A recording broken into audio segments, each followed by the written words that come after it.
Good morning, dear students. I am Ms. Navida Sheikh from Brahan Mumbai Mahanagar Palika MCGM virtual class. I welcome all my dear students to another and interesting session. In today's session, we'll be learning something new and interesting from a science textbook. So let's get started. I am Ms. Navida Sheikh. Will be teaching gravitation today. We have already learned a few part of gravitation chapter in our previous session, and today we'll be continuing with the remaining part of the chapter, which is very interesting. And let's get started with this chapter, gravitation. In this lesson, we'll be talking more about Kepler's law. Now, initially, people were very curious about how the planets are moving, or how the sun, where the sun is placed, where the planets are moving. That all was a big debate going on. But after a few years, Ptolemy, he was a person who came up with a geocentric theory stating that the earth at the center of the universe, okay, the earth is at the center of the universe, and all the planets and the sun are moving around it in a circular orbit, okay, circle. Everybody can see in a circular orbit. But after few years, there was another person. He was a Polish monk. He was Copernicus. He stated that the earth is not in the center.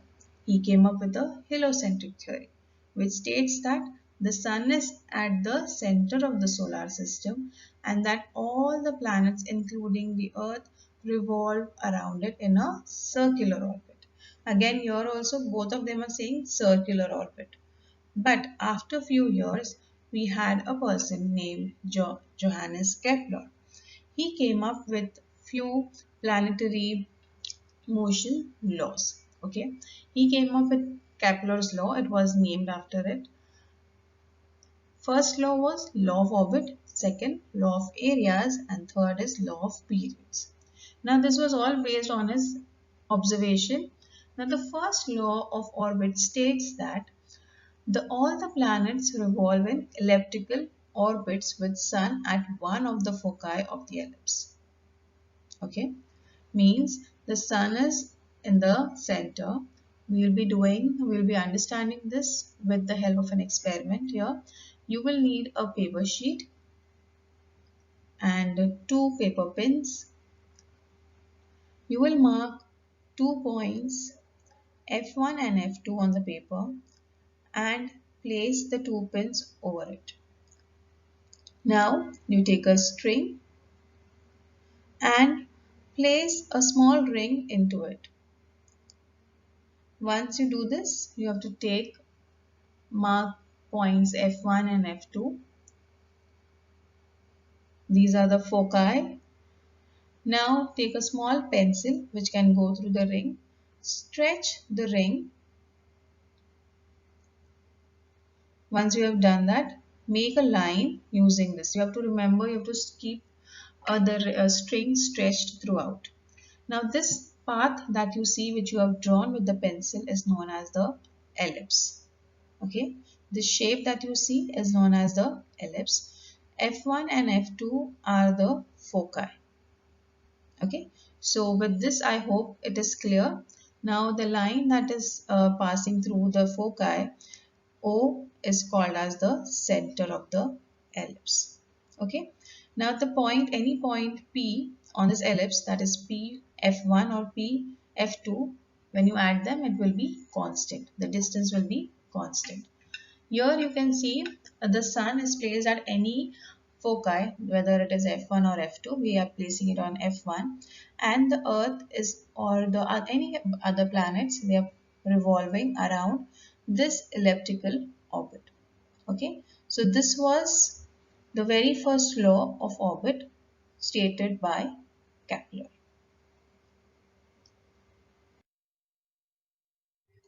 So now, according to Kepler's second law of planetary motion, which is also known as the law of areas, according to this law, the line joining the sun and a planet sweeps equal areas in equal interval of time. Now consider a planet moving around the sun in this orbit, we will take point P1 and P2 as two start and end points, which covers a 30 days duration of the Earth's revolution, and A1 will be the area covered within these days. Similarly, we'll take point P3 and P4 as the 2 points of the Earth revolution for about 30 days, and A2 will be the area covered within these days. Now, according to this law, the area 1 will be equal to area 2.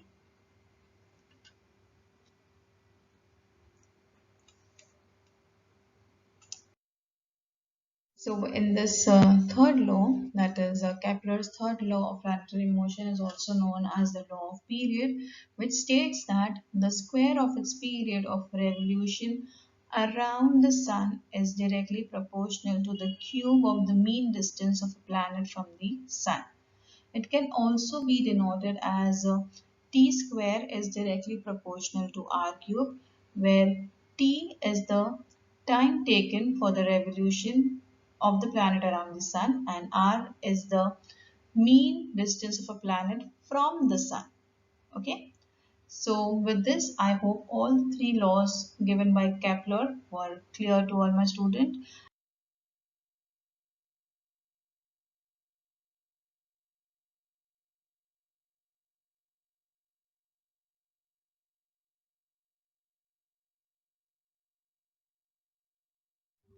So now we move on to the next and a very important topic, that is Newton's universal law of gravitation.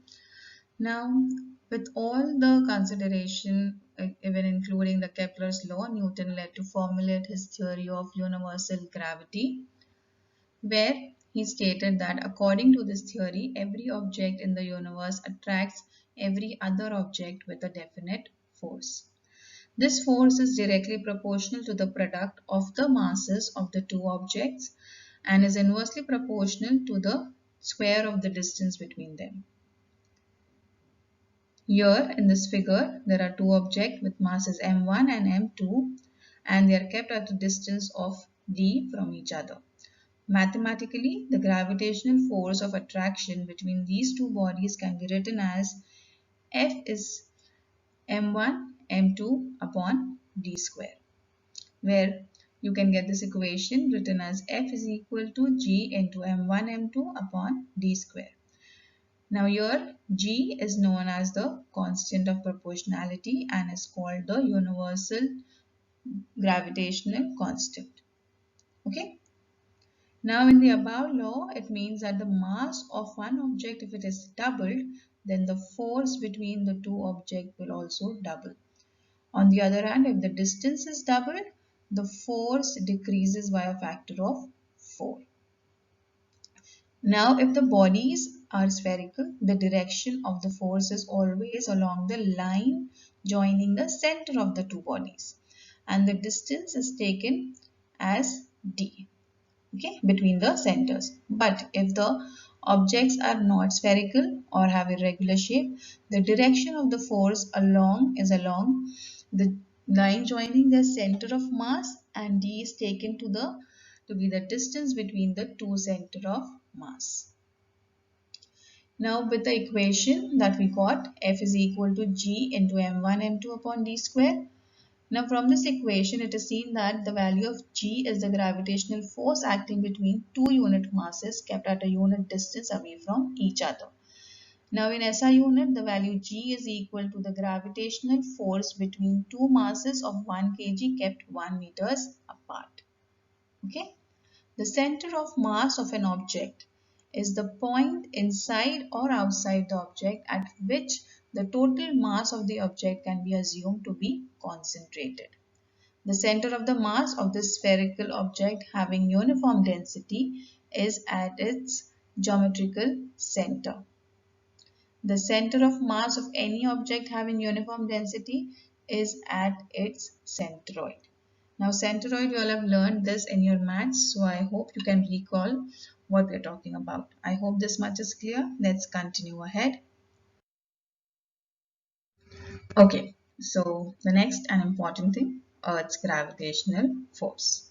Now, this boy is playing with a stone. So, will the velocity of a stone thrown vertically upward remain constant, or will it change with time? How will it change? Why doesn't the stone move up all the time? Why does it fall down after reaching a certain height? What does its maximum height depend upon? Let's get a few answers to these questions. So, the Earth attracts every object near it towards itself because of the gravitational force. The center of the mass is of the Earth is situated at its center. So the gravitational force on any object due to the Earth is always directed towards the center of the Earth. Because of this force, an object falls vertically downwards on the Earth. Similarly, when we throw the stone vertically upwards, this force tries to pull it down and reduces its velocity. Due to this constant downward pull, the velocity becomes zero after a while.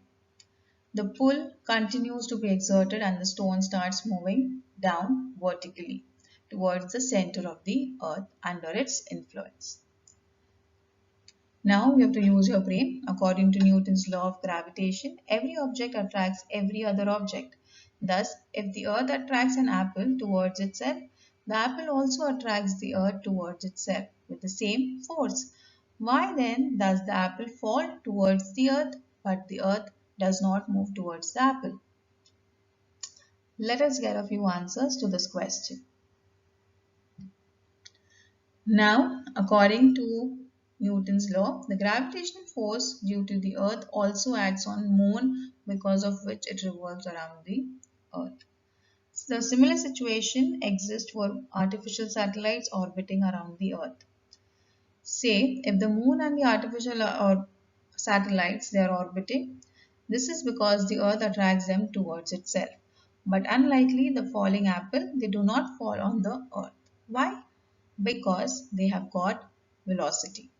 This is because of the velocity of the moon and the satellites along their orbits. If this velocity was not there, they would have fallen on the earth.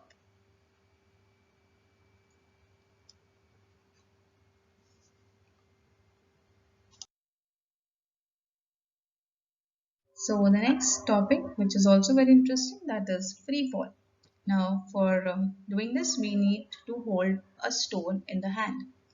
Take a small stone and hold it in your hand. Now, which forces are acting on the stone? Now release the stone. What do you observe? What are the forces acting on the stone after you release it? We know that the force of gravity due to the earth acts on each and every object.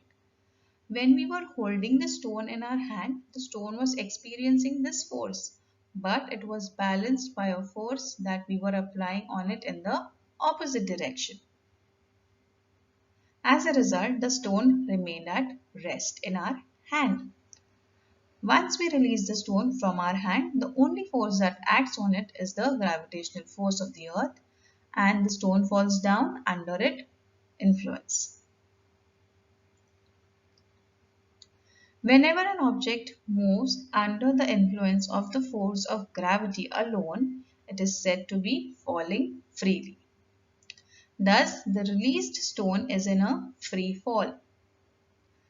In this, the initial velocity of the object is zero and it goes on increasing due to the acceleration due to gravity of the earth. During free fall, the frictional force due to air opposes the motion of the object and the Bion force also acts on the object.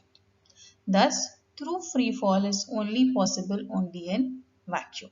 Okay, so this can hinder into the experiment that we are actually trying. Let's continue. We will see that the moon and the artificial satellites which are moving around the earth only under the influence of the gravitational field of the earth. Did you know that the value of g is the same for all objects at a given place on the earth? whether it is small or big. Thus, any two objects, irrespective of their masses or any other properties, when dropped from the same height and falling freely, will reach the earth at the same time. For this, Galileo is said to have performed an experiment around 15,090 in the Italian city of Pisa. He had taken two spheres and he dropped the two spheres of the different masses from the leaning tower of the Pisa to demonstrate that both spheres reach the ground at the same time. Here you can see both are of the different masses. But when we drop a feather and a heavy stone at the same time, from the same height, do not reach the earth at the same time. Why? Because the feather experiences a buoyant force and a frictional force due to the air and therefore floats and reaches the ground slowly later than the heavy stone. Now here, the buoyant and the frictional force on the stone are much less because of the weight of the stone, and it does not affect the speed of the stone much.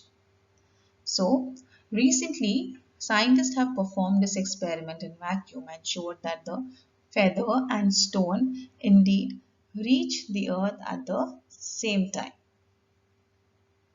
Here you can see vacuum means they have removed all the air. The entire atmosphere has been removed and they are doing this experiment over there, and here you can see they reach at the same time. Okay, so I hope this concept is also clear to you. Today's session was quite useful and interesting. Please see to it that you'll keep reading your textbooks and revise with the help of this video. Thank you.